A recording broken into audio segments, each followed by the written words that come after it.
1절부터 7절까지. 예수 그리스도의 종 바울은 사도로 부르심을 받아 하나님의 복음을 위하여 택정함을 입었으니 이 복음은 하나님이 선지자들을 통하여 그 아들에 관하여 성경에 미리 약속하신 것이라. 그 아들에 관하여 말하면 육신으로 다윗의 혈통으로 나셨고 성결의 영으로는 죽은 자들 가운데서 부활하사 능력으로 하나님의 아들로 선포되셨으니 그 우리 주 예수 그리스도십니다.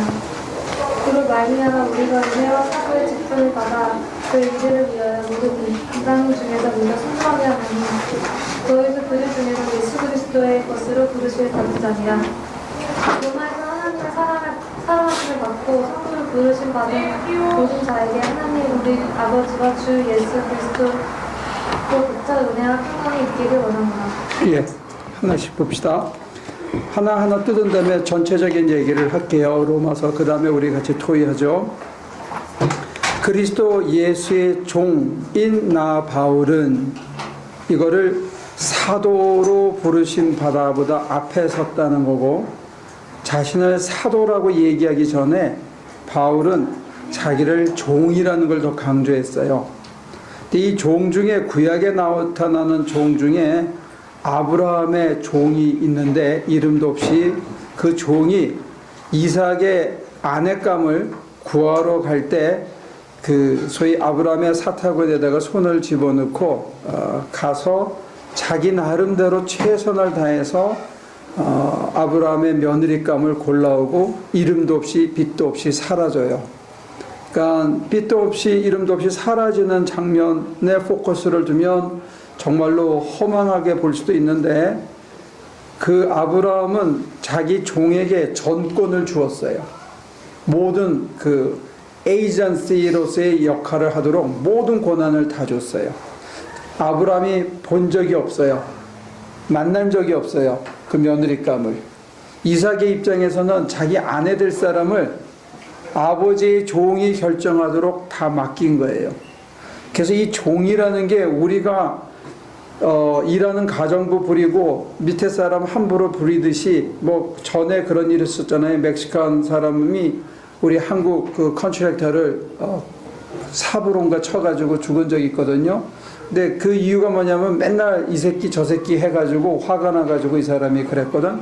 근데 이때 여기 성경이 나오는 종은 함부로 막대해도 되는 그런 의미의 종이라기보다는 주인이 자기의 모든 전권을 믿고 맡기는 사람. 그래서 그 종은 주인을 대신해서 주인이 원하는 일을 멀리 가서 그것을 수행해내는 사람. 그런 의미가 강화되는 거예요. 그러니까 종은 어느 정도의 모든 고난을, 그 파견되는 그 장소에서 이루어지는 모든 고난을, 영어로는 에이전트라고 그러죠. 에이전트. 그래서 에이전트십이 있으면 그 지역에서는 다른 사람이 물건을 못 팔잖아요. 내가 어떤 홀세일 에이전트가 있으면 그 지역은, 그 주리딕션은 다 제가 하는 거예요. 그게 이제 에이전트 컨셉이고, 여기서 얘기하는 종의 컨셉이에요. 종. 그래서 바울은 그 다음에 사도로 부르심 받았대요. 근데 사도권은 12사람에게 밖에 안 줬거든요. 그러니까 예수님이 돌아가신 후에 15년에서 20년 후부터 바울이 만약에 활동했다. 바울의 로마서가 한 57년쯤에 쓰여졌다. 그러면 이게 사후 25년이 지난 다음인데 세상 사람들은 다 알아. 예수님의 사도가 누군지. 11명이 살아있고 1명이 추가됐다는 이 역사를 다 알고, 예루살렘 교회에서는 주의 형제 야고보가 제일 힘을 쓰고 있었다. 그 다음에 막달라 마리아가 힘을 쓰고 있었고, 예수님의 어머니 마리아가 힘 쓰는 사람이라는 걸 다 아는데 느닷없이 바울이 자기가 사도라는 거예요. 그리고 로마에는 아직 한 번도 안 갔어. 바울의 권위와 소문만 났지 로마에는 한 번도 안 갔는데, 첫 편지에 제일 먼저 내세우는 게 자기가 사도래. 근데 사도라고 주장하는 이유가 뭐냐면 자기가 종이라는 거예요. 근데 종이 이런 막강한 권한을 갖고 있습니다. 아시겠습니까? 종이, servant. 근데 이제 여기서 우리가 조금 더 신학적으로 비약하면, 영어에서 얘기하는 servant하고 나중에 저 노예하고는 유사점도 있고 약간의 차이도 있어요. 노예가 되면 팔고 사는 물건입니다. 말하는 기계인 거예요. 이 종에는 청직이라는 컨셉도 포함되어 있는 개념이고, 종은 더 저쪽으로 하면 slave, 노예라는 의미가 더 강해요. 근데 바울이 어떤 때는 청직이라는 얘기를 했다가 어떤 때는 slave라는 얘기를 하는 양자적인 측면에서 종을 쓴다면, 실제로 기도 생활이나 영성 생활에 있어서 더 중요한 것은 이 slave라는 컨셉입니다.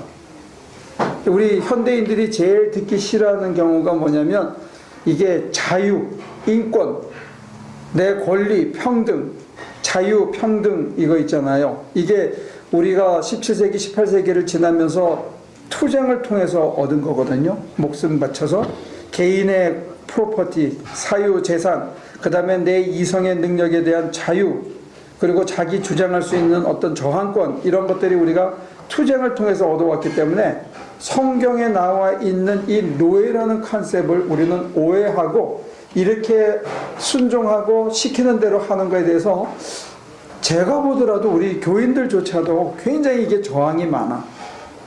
시키는 대로 해. 그러면 막 딱 싫은 거야. 이게 피부로서 싫은 게, 이게 하도 우리가 자유에 대한 훈련이 있어가지고. 그래서 그냥 시키는 대로 해. 아까 일어나. 그러면 종은 어떻게 해요? 슬레이브는 일어나야죠. 슬레이브는 일어나. 그러면 일어나는 거예요. 근데 이게 종이 아니면 따지고 덤비는 거예요. 자기 주장이 있는 거예요. 그럼 슬레이브하고 일반인하고의 차이는 뭐죠?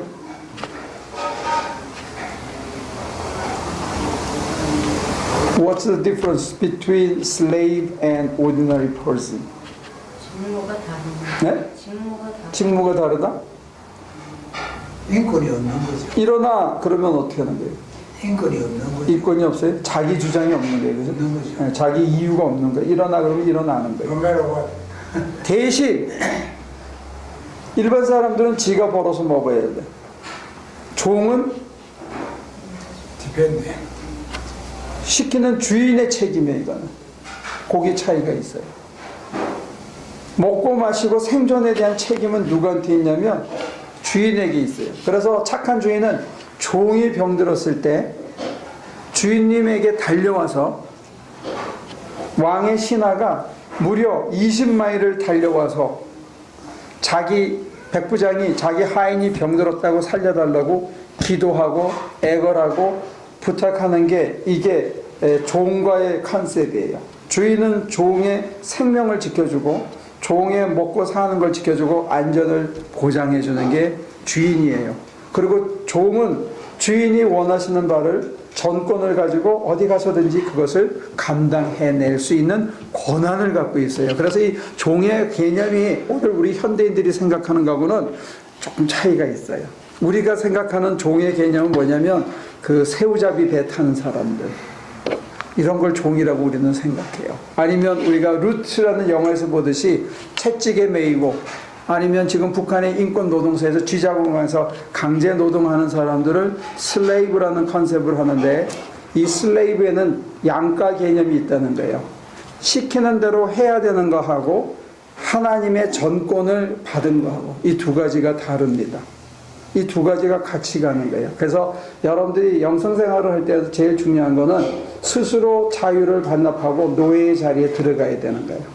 자기 주장을 하지 말고 자기 생각과 자기 판단을 내려놓아야 되는 거예요.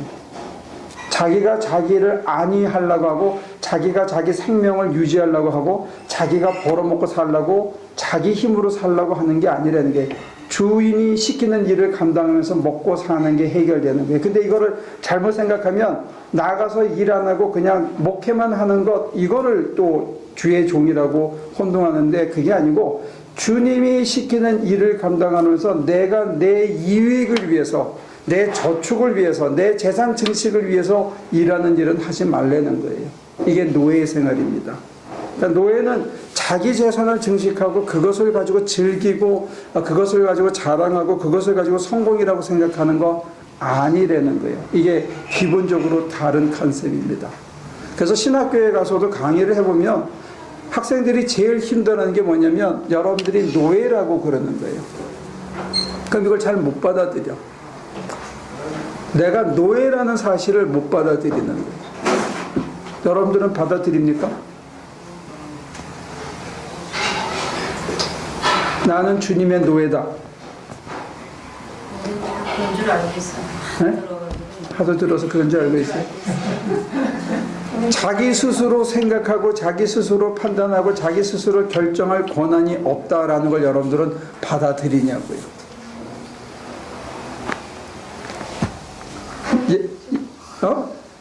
어렵다고요. 예람이 첫 시간에 들어왔는데 이런 질문을 해서 내 생각이 없어져야 된다. 내가 무엇을 결정할 수 있는 권한이 없다. 내가 이게 옳은지 틀린지 판단할 수 있는 주장을 할 수가 없다. 나한테는 그런 권한이 없다 하는 걸 우리가 받아들이냐 이거.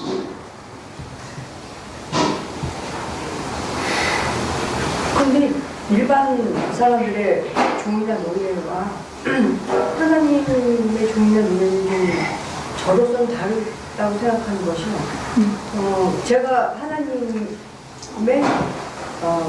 일반적으로는 이렇게 노예나 종 사고 팔리는 것은 내 의지가 없지만 하나님의 종이 되는 것은 결국 제 의지가 배제되는 것 같지는 않습니다.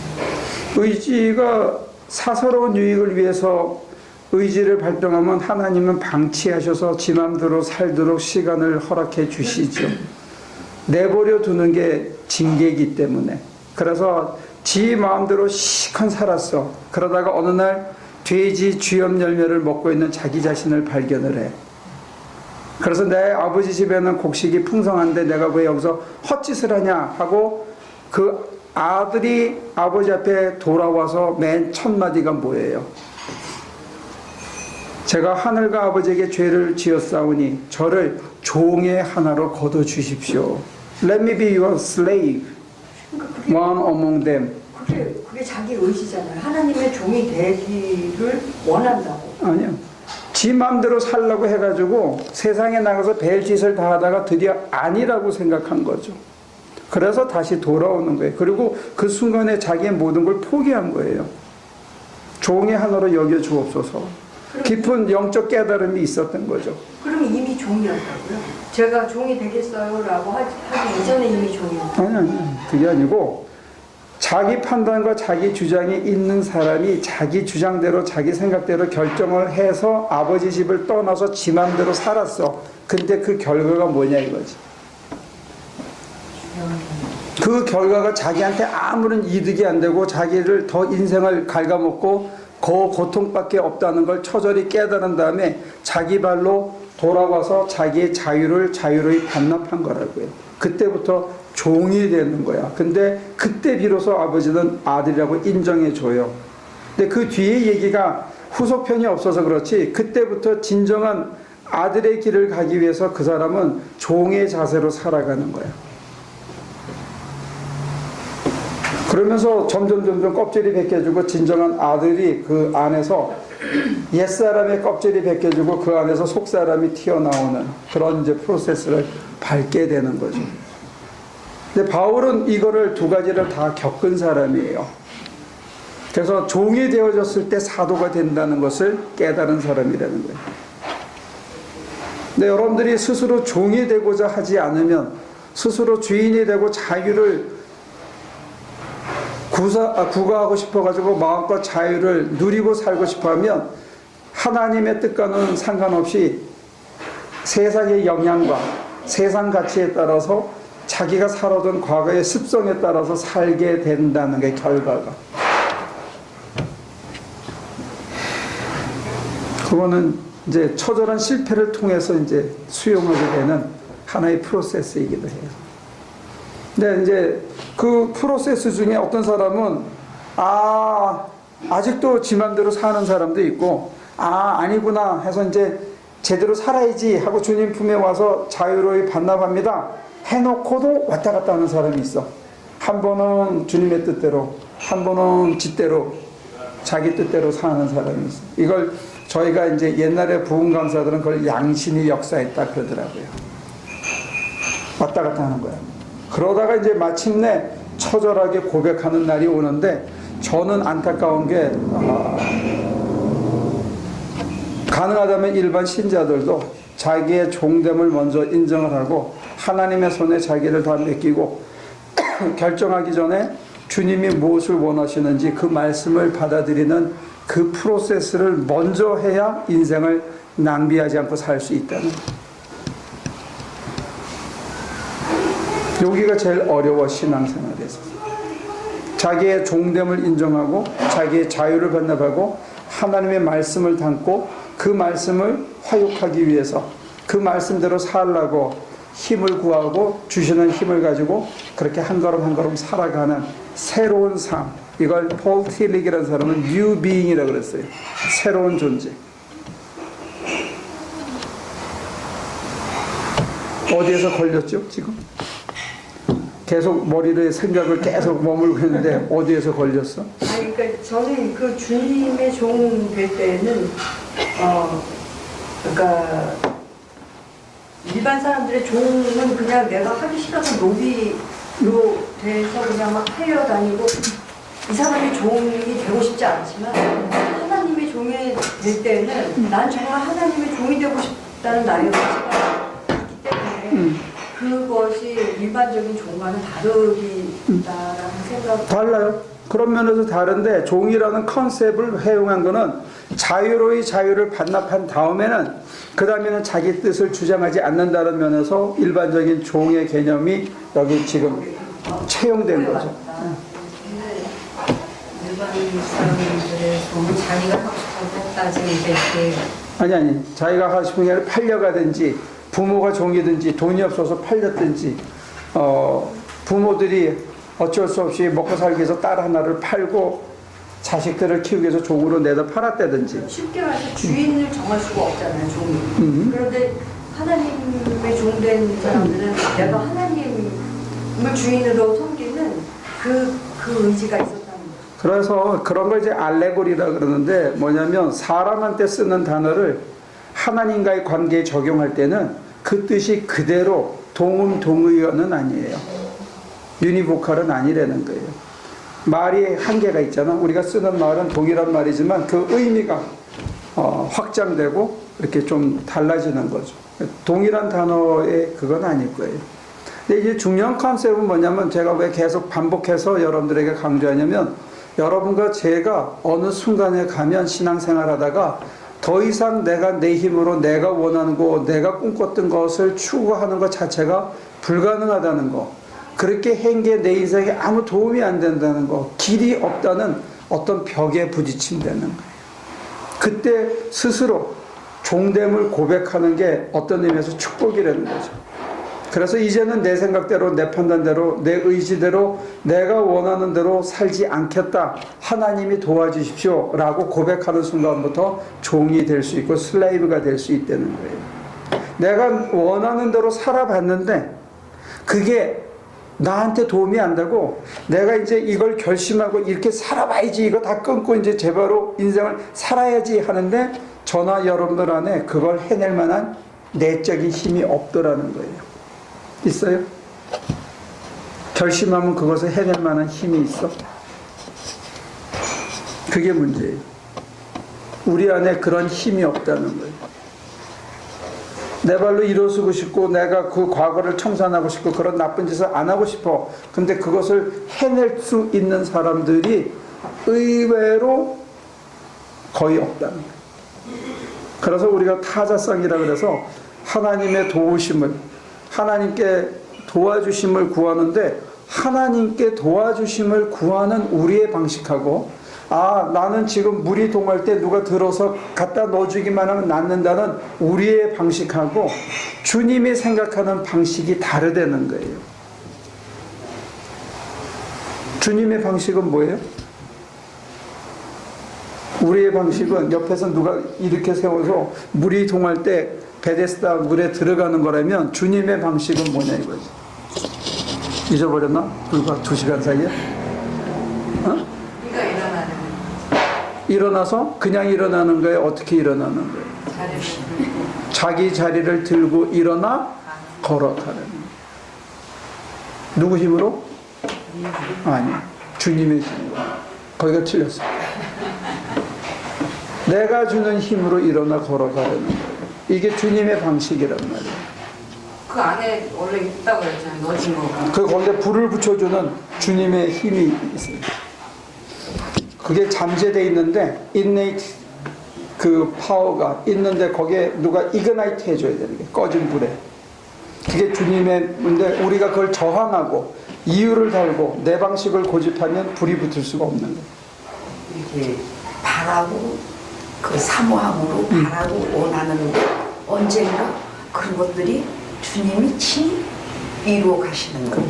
네. 그러니까 우리 입장에서는 사모한 것 같은데 간절히 바란 것 같은데 그 다음에 내가 내 힘으로 할 수 없다는 걸 처절히 인정하고 정말 모든 잡생각과 모든 붙들고 있던 내려는 다 내려놓고 빈 것 같은데 그 속에 누가 힘을 담아주느냐 했을 때 주신이가 바로 우리의 주인 되시는 주님이라는 사실을 고백하는. 그래서 바울은 그 믿음도 은총이라고 얘기했어요. 믿음마저도 내가 믿게 된 게 아니라 믿을 수 있도록 도와주셨다는 거예요. 그게 이제 우리 성경적인 개신교 신학의 틀이에요. 가장 기본적으로. 그러니까 내가 저항을 안 하면 돼. 이유를 달지 않으면 돼.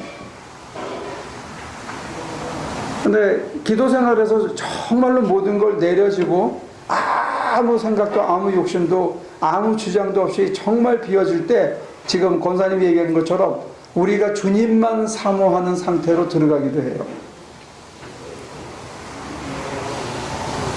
필요 충분 조건은 아니지만 그런 상태가 되기도 해요. 그리고 정말 아무것도 없을 때는 죽는 것도 하나도 겁나지 않아.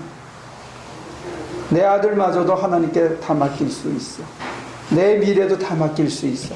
내가 아무 현실적인 욕심과 욕망이 없는 상태에 들어간 거예요. 그게 노예예요. 영적인 의미에서.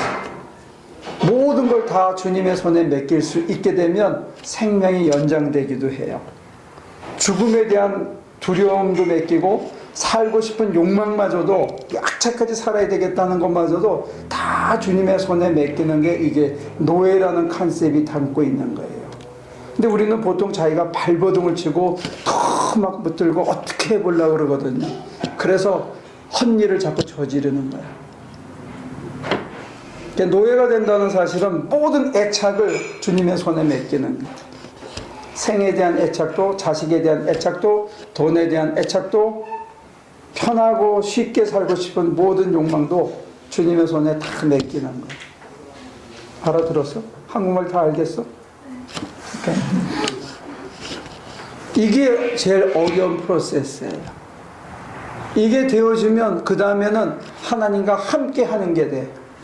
아버지의 마음이 내 마음이 되고 아버지의 방식이 내 방식이 되고 아버지의 생각이 내 생각이 되고 아버지의 원하심이 내 원하심이 되어져서 하나를 이루면서 갈 수 있대. 그러면 불편하지 않고 그때는 종이 아니라 사도가 되는 거예요.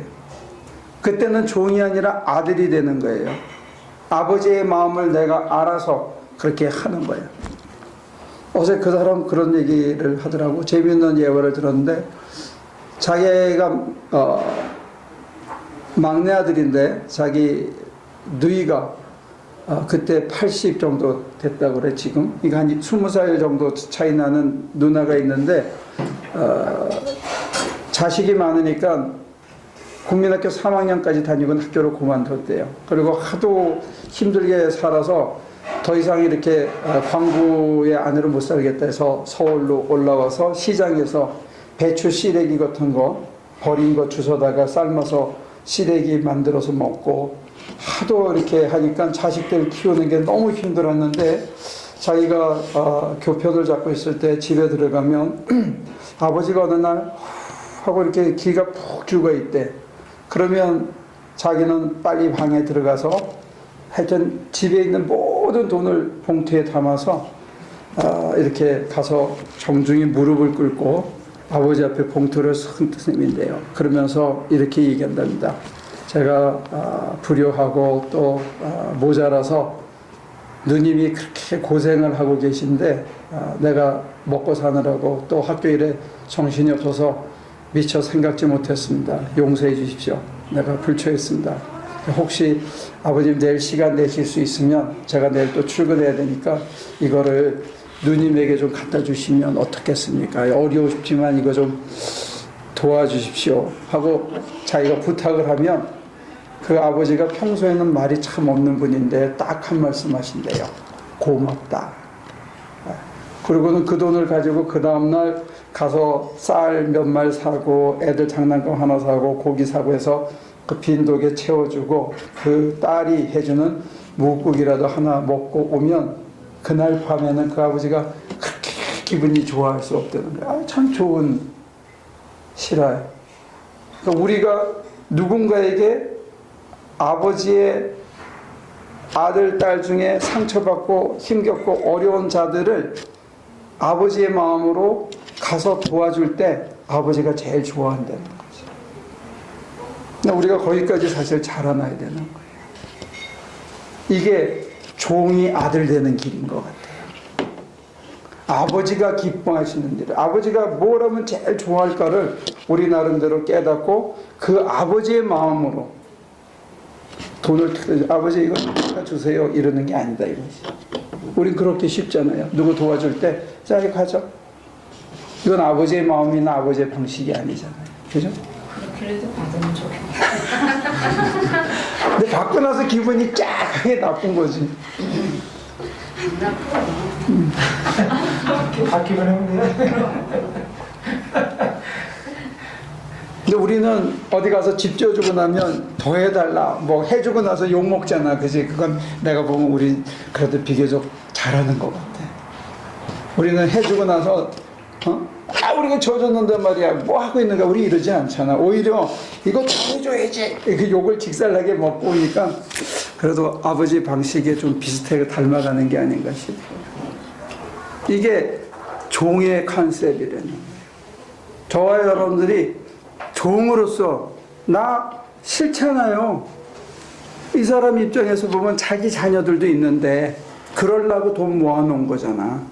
근데 그거를 누님을 위해서 내놓을 때 자기도 속쓰리겠지. 그렇지만 아버님 제가 부족했습니다. 이거 아버님이 가서 제 대신 좀 가서 이거 해주시죠 할 때 아버지가 기뻐했다는 거예요. 참 좋은 예화인 것 같아요. 그래서 우리가 만약에 아버지를 기쁘게 하는 마음을 가지고 아버지의 방식으로 자기를 찢으면서 줄 때 우리가 아버지의 마음을 배우고 아버지의 방식을 배우고 아버지가 자녀를 사랑하는 그 사랑이 우리 안에서부터 이렇게 잔잔히 차오른다는 거죠. 그러면 아버지도 기쁘게 해드리고 사람도 살리고 나도 기쁘고 이게 이제 믿음의 길이 되는데 사실 그렇게 시작하려면 내가 계산하고 내가 해보려고 하고 내가 판단해서는 이게 잘 안 되더라는 거예요. 내가 누굴 도와야지 그러면 시컷 돕다가 짜증나. 내가 어제 얘기했나? 금요일 날 제가 멕시코를 하러 갔다 왔어요. 우리 이용동 목사님이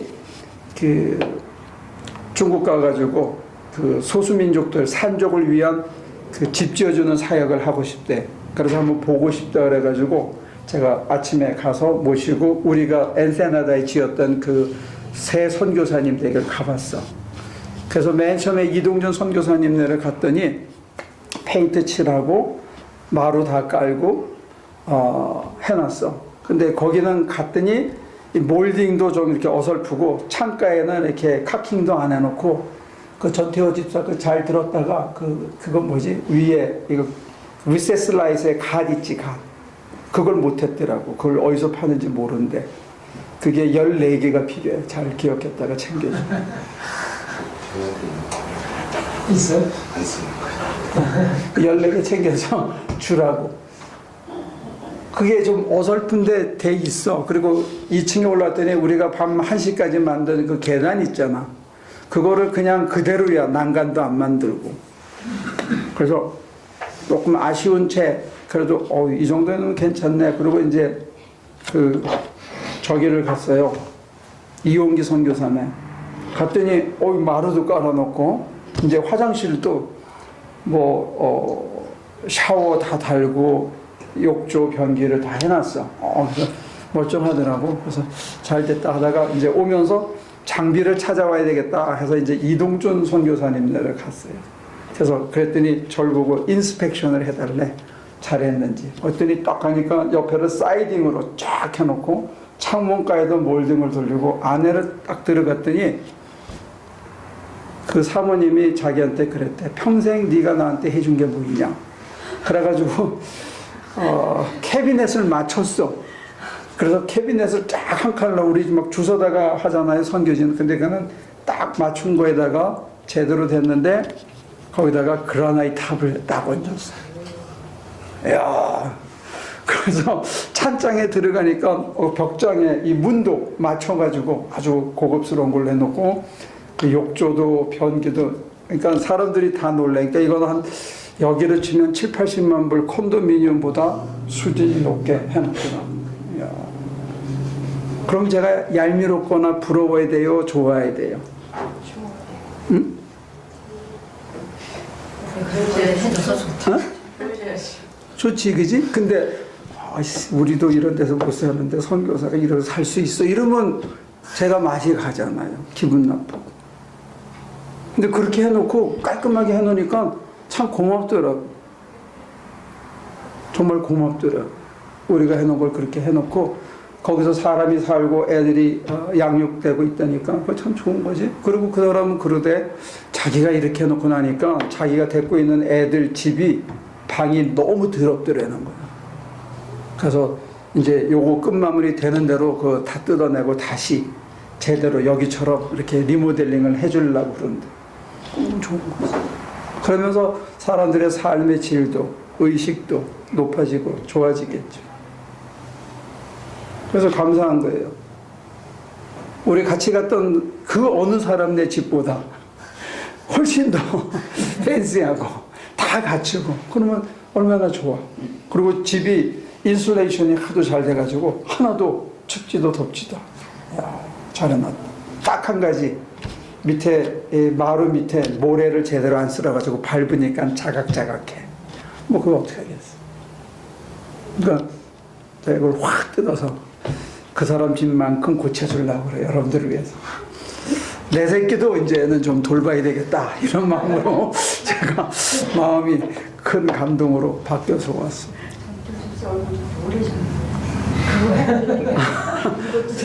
다 노래줘야지. 우리가 일할 때 와서 밥 해주고 또 똑같이 일해야지. 그죠? 그래서 우리 새끼들도 저도 포함해서 우리도 좀 그렇게 깔끔한 환경에서 이제 살아야 되겠다. 그런 마음이 있었어요. 그게 이제 주님께서 노예가 된 마음에, 노예의 마음에, 처음에는 억지로 끌려가는 마음에, 처음에는 자유를, 옛날에 누리던 자유를 그리워하는 마음에, 아직도 세상의 유혹에 100% 못 끊는 그냥 끌려가는 노예로부터 자발적인 노예로 바꾸고 아버지의 마음을 알아가는 노예로, 아버지를 닮은 아들, 딸로 변해가는 이게 큰 프로세스 되는 거죠. 이게 그리스도의 길입니다. 예수를 따르는 길이라는 거예요. 근데 바울은 이 짧은 문장 안에 두 가지를 다 포함하고 있다는 거예요. 그리스도 예수의 종인 나 바울은 사도로 부르심을 받아. 종과 사도를 하나로 봤다는 거예요. 이 사도는 예수님이 택하신 거예요. 종도 예수님이 택하신 거예요. 뭐 하라고? 하나님의 복음을 전하라고 따로 세우심을 받았다. 따로 세우심을 받는 걸 성별했다. sanctified. 구별하다. 거룩하게 하다. 하나님께서 쓰시려고 이렇게 구별한 순간에 거룩해지는 거예요. 그러니까 목사가 거룩한 거는 따로 세우심을 받았다 하는 이유 때문에 거룩하고, 따로 세우심을 받은 자답게 따로 세우심을 받은 일을 하고 있는 동안에만 거룩합니다. 딴짓을 하면 거룩하지 않습니다. 자기 비즈니스를 하면 거룩하지 않습니다. 여러분들도 마찬가지입니다. 여러분과 제가 따로 세우심을 받았다는 자체는 거룩한 성도가 된 거예요. 거룩한 성자잖아요. Holy, sacred. servant. 우리들이 거룩한 종으로 부르심을 받았는데 거룩심을 받은 주제에 종으로 부르심을 받은 주제에 그 안에서 자기 좌판을 벌려놓고 자기 장사를 하면 이게 거룩하지 않다는 거예요. 거룩의 이름을 걸어놓고 자기 장사를 하면 이건 거룩하지 않고 추악한 거예요. 더러운 거예요. 오염된 거예요. 우상을 섬기는 거가 된 거예요. 그러니까 하나님의 종이 됐으면 하나님의 일을 해야 되고 하나님이 기뻐하시던 일을 해야 되고 따로 세우심에 합당한 일을 해야 되는데 따로 세우심에 합당하지 않은 일들을 한다. 예를 들어서 자기 성공을 위해서 살아간다. 자기의 안정을 위해서 살아간다. 자기 번영을 위해서 살아가야 된다. 자기 자랑을 위해서 살아가야 된다. 남들의 인정을 받기 위해서 살아가야 된다. 이거는 오염된 거예요. 그래서 이걸 끝까지 잃지 않는 거, 이걸 humility라 그래요. 겸손해지는 거예요. 자기의 부족과 허물을 잃지 않고 살아가는 거예요. 그래서 바울은 자기의 허물과 약함을 자랑합니다. 내가 부득불 자랑하고자 하면 나의 약함을 자랑한다. 왜? 내가 약할 때 그때 그리스도가 강하시기 때문에. 그래서 때때로 하나님께서는 저와 여러분들에게 주홍 글씨를 허락하실 수 있다는 거예요. 등판에 야광으로 멀리서도 보이게. 그러면 어떻게 돼? 뭐라고? 쪽팔려? 아니야. 쪽팔리는 게 아니고 그래야 잘난 체를 못해. 지가 잘났다고 설치지 않는 거야. 다 이루어지면 지가 한 게 아니고 누가 한 거예요? 하나님이 하신 거예요. 그거를 잊지 말라고 바울 같은 사람에게 신체의 가시를 준 것뿐만이 아니라 저가 교회를 위해서 자기 한평생을 바쳤는데 교회를 핍박했던 과거의 주홍 글씨를 야광으로 써서 등판에 붙여놨다는 거예요. 근데 그거를 전도받은 사람들이 때로는 트집지 않는 소수의 무리도 있지만 대부분의 사람들은 그거를 다 인정하고 여기다가 ST라고 옛날에는 낙인을 찍었대요. 양도둑한테. sheep thief 라고 S.T. 이렇게 찍었대. 이마에. 그래서 이거를 못 가리게 했어. 이마를 못 가리게. 어떤 사람이 죽으라고 그래 나는 이마에 양도둑이었는데 헌신하고 살겠다. 죽으라고 헌신해서 한 10년이 지난 다음에 누가 와가지고 동네에 지나가는 사람이 물어봐. 저 ST의 약자가 뭐예요? 저게 뭘 뜻하는 거예요? 그랬더니 그 동네에 그 사람을 잘 아는 철물점 주인이 뭐라냐면 it means saint. 성자란 뜻이다.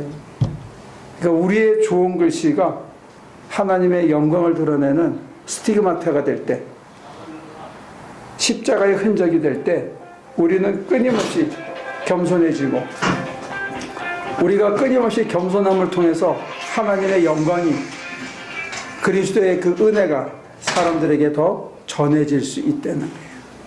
이거 하는 게 우리가 가는 길이다 하는 사실입니다. 됐습니까? 그래서 신자가 된다는 것은 첫째는 노예가 되는 거고 둘째는 아버지 하나님의 마음을 알아가는 거고 셋째는 부단히 겸손해야 되는 거예요. 겸손할수록 더 거룩해져.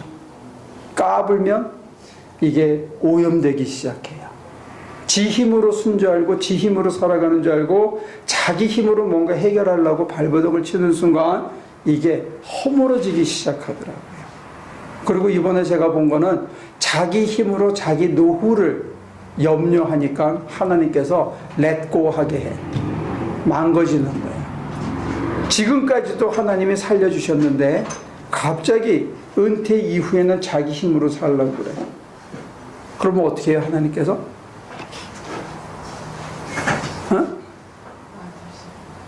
하나님께서? 아니, 네가 원하는 만큼 씻고 걸어가봐 하는 거예요. 이소부화에 그런 거 있잖아요. 금은 부화가 깐뜩한 그걸 찾았어. 배낭마다 다 집어넣고 주머니마다 다 집어넣고 바지 속에도 집어넣고 막 쫙 메고 이제 사막길을 건너왔어. 어떤 영리한 사람은 몇 개만 집어넣고 물을 채워서 왔어. 그럼 어떻게 됐을까? 욕심대로 살게 놔두는 거야. 그러면 그 욕심에 치여 죽는 거야. 그러면 지금까지 살려주신 분이 앞으로는 나를 살려줄까요? 죽일까요? 이게 신앙이에요. 근데 그러려면 사실은 여러분들에게 겸손이 있어야 되고, 그런 의미에서 여러분들에게 수치가 있어야 돼요. 부끄러움이 있어야 되고, 약한 데가 있어야 돼. 그래야 더 의지한다고요. 요즘은 너무 사람들이 다 성형으로 뜯어고치고 하도 포장을 잘해가지고 아무 약점이 없는 양 그렇게 살아가는데, 약점이 없으면 주님 앞에 겸손해지지 않더라고요. 저와 여러분들 좀 더 겸손해지시면 좋겠어요. 그래서 여러분들의 실패담과 여러분들의 과거의 상처와 여러분들의 육신의 연약함이 축복인 줄로 믿습니다. 다 아멘 해야 되는데 이런데. 오케이. 오늘 2절까지 봅니다. 2절 읽으실래요? 복음을, 하나님의 복음이 뭐냐? 보세요. 2절. 이 복음은 하나님께서 예언자들을 통하여 성경에 미리 약속하신 것입니다. 예. 하나님께서 이 복음에 대해서 이미 예언자들에게 다 얘기했다는 거예요. 그리고 이게 말로만 된 게 아니고 환상으로만 보인 게 아니고 기록으로 남겨졌다는 거예요. 성경에. 이때 얘기하는 거 우리가 얘기하면 히브리 바이블, 구약 성경을 뜻해요. 우리식으로 얘기하면 그 경전에 이미 다 기록이 돼 있다는 거예요. 그리고 약속됐다는 거예요. 그리고 이 복음이 뭐냐? 이거 전하라고 내가 따로 세우심을 받았는데, 이 기쁜 소식이 뭐냐면 바로 3절에 당신의 아들을 두고 하신 말씀입니다. 이 말씀으로, 이 아들로 말하자면 육신으로는 다윗의 자손으로 나셨고 거룩한 영으로는 죽은 사람들 가운데서 부활하심으로써 권능으로 하나님의 아들로 컨펌 되셨으니 곧 우리 주 예수 그리스도이십니다. 이 굉장히 내용이 많아서 오늘 조금만 하고 다음으로 다시 가죠. 기쁜 소식이 뭐가 기쁜 소식이냐면, 오늘 아까 우리 박 목사님이 우리를 이렇게 뭐라 그러나 티징 하듯이 우리에게 깨우침을 주시는 건 뭐냐면, 우리는 축복을 휙 던져줘도 좋으니까 이게 뭐였으면 좋겠다? 휙 던진 게 종이가 아니고 다이아몬드, 돈 내지는 체크, 캐시어스 체크 이런 거 휙 던져주기를 바라잖아요. 누가 몇백만 불, 아니면 지난번에 잭팟이 1조 몇억 달러? 얼마였나? 몇십억 불이었잖아. 그지? 이번에 당첨된 게 3억 몇천 불인가 그랬지. 그런 거 당첨되기를 우리는 기대하는데, 이 기쁜 소식이 누구냐면 바로 하나님의 아들 예수 그리스도가 우리에게 기쁜 소식이래요. 예수 그리스도가 왜 기쁜 소식이냐 이거죠. 그의 살아갔던 삶이 우리에게 기쁜 소식이라는 거예요. 우리가 그 길에 들어서서 우리도 그런 삶을 살 수 있다면 우리에게 진정한 복된 소식이라는 거예요. 그게 새로운 소식이라는 거예요. 니 앙겔리온, 이게 가스풀입니다. 새로운 천사가 전해주는 말, 이게 복음입니다. 옛날에는 예언자를 통해서 했는데 지금은 천사를 통해서 알려준 그 소식이 뭐냐? 너희 가운데 한 아이가 태어날 것이니 그가 이스라엘을 구할 거라는, 어떤 방식으로 구하냐 이거지. 상징적으로, 아까 알레고리라고 그랬는데 상징적으로 우리 스승은 자기의 모든 것을 다 주고 사람들을 애간장이타게 사랑했고, 사람들을 꾸짖기보다는 그들을 살리는 것을 살았고, 마침내 가시면류관 쓰고 십자가 지고 벌거벗은 채 죽으신 분, 그분이 우리가 한테 복된 소식이라는 거예요. 왜? 왜요?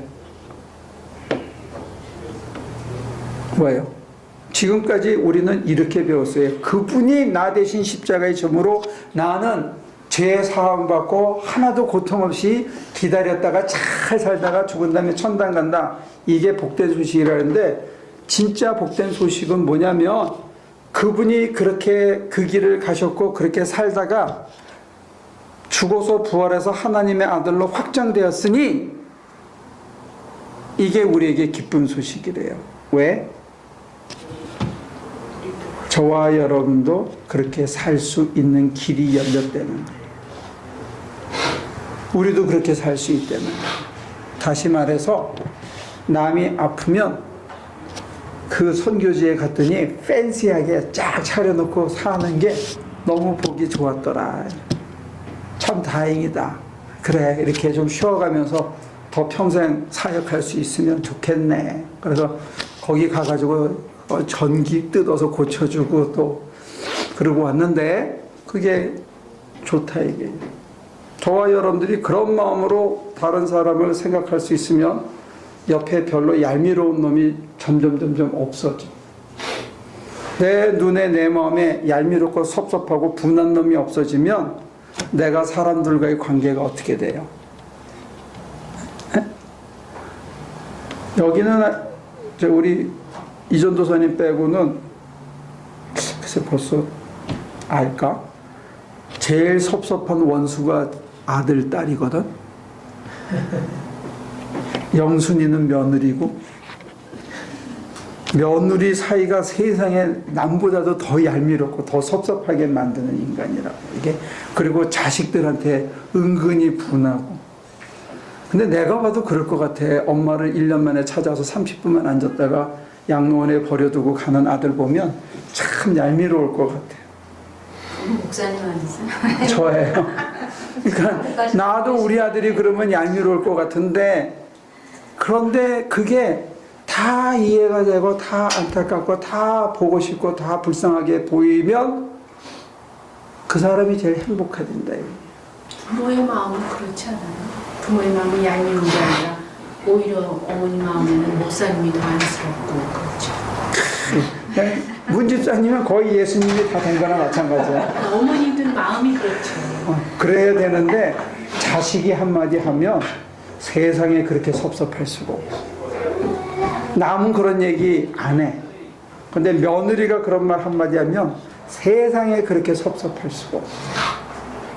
근데 그게 귀에 박히지 않고 마음에 꼽히지 않는 심장이 만약에 저와 여러분들이 된다면 세상이 그보다 좋을 수 없다는 거예요.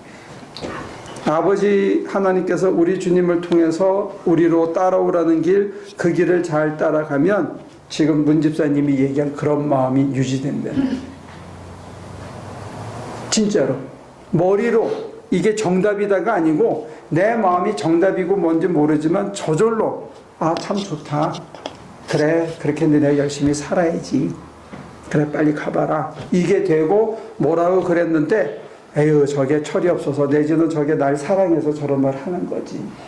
그리고 빨리 귀를 털 수 있으면 세상에 우리가 편하다는 거예요. 이 관계가 굉장히 중요한 겁니다. 이 관계를 정상적인 관계로 맺고 끊고 할 수 있고 그것을 다 품을 수 있는 것은 시작이 어디냐면 여기 우리 심장이다.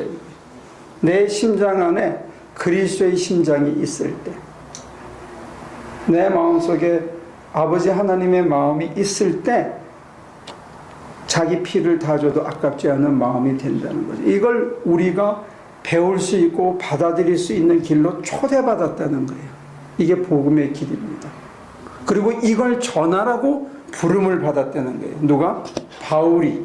그리고 여기서는 로마에 있는 사람들이. 지금은 로마서를 읽는 저와 여러분들에게 이 길로 초대받았던 거예요.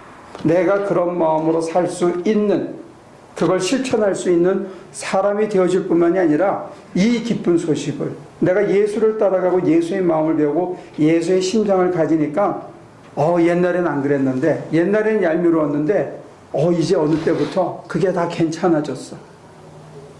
그게 참 감사한 거예요. 제가 만약에 금요일날 보고 와가지고 이 새끼들이 이렇게 살 수 있어. 하나님 저한테는 어떻게 이게 말이 됩니까? 만약에 제가 이런 불만을 가졌다면 해피하겠냐고요. 그렇잖아요? 어떻게 누구 등을 쳐서라도 내가 이제 나도 좀 잘 살아봐야지 이렇게 결심을 하고 뭐 이러면 사는 게 각박해지고 힘들어진다는 거예요. 다른 사람을 미워해야 되고 어떻게 틈만 나면 비집고 들어가서 그게 수단 방법을 가리지 않고 그걸 쟁취하려고 그런 사람으로 바뀔 거 아니에요. 근데 사실 조금 뭐 더러운 집에 살고 조금 불편해도 우리의 심장이 주님의 마음으로 그렇게 품을 수 있는 마음으로 남을 이해할 수 있는 마음으로 바뀌면 사는 거는 좋대. 살아있는 거. 근데 이제 그런 마음의 중심을 가지고 아버지의 마음을 배워가는 자들을 주님께서는 종으로 활용하신다는 게 무슨? 당신의 이 기쁜 소식을 전하는 사람들. 오케이? 오늘 여기까지 하고 그 모자라는 4절 이후는 다음 주에 마저 하겠습니다. 기도합니다.